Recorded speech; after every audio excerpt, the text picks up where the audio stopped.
que a lo largo de la historia México ha tenido una gran tradición en cuanto a voces, en cuanto a canto, y es por eso que el Palacio de Bellas Artes se prepara para ser sede de la gala conmemorativa del 35º concurso de canto Carlo Morelli.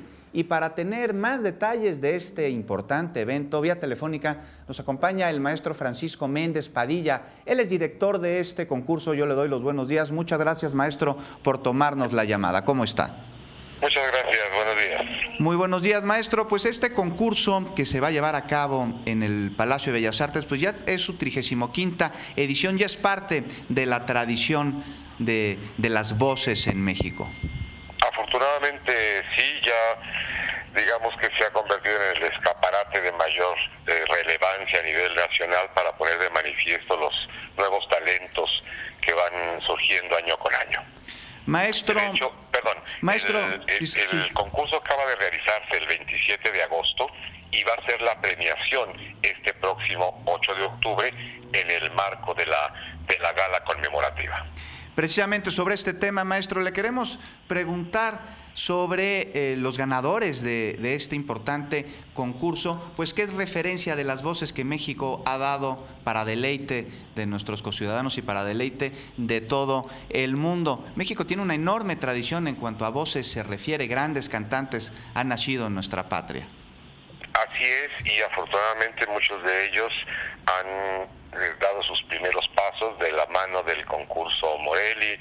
Estamos hablando de nombres como Ramón Vargas, quien ganó el primer lugar en 1982, o de Rolando Villazón, que también fuera ganador de este concurso, de Javier Camarena, que lo ganara en 2004, por mencionar a tres de los tenores más importantes a nivel internacional que ha dado México.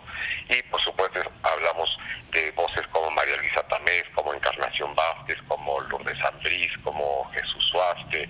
Entonces creo que en ese sentido el concurso Morelli está orgulloso de haber podido apoyar a todos estos jóvenes talentos en la carrera tan brillante que les esperaba.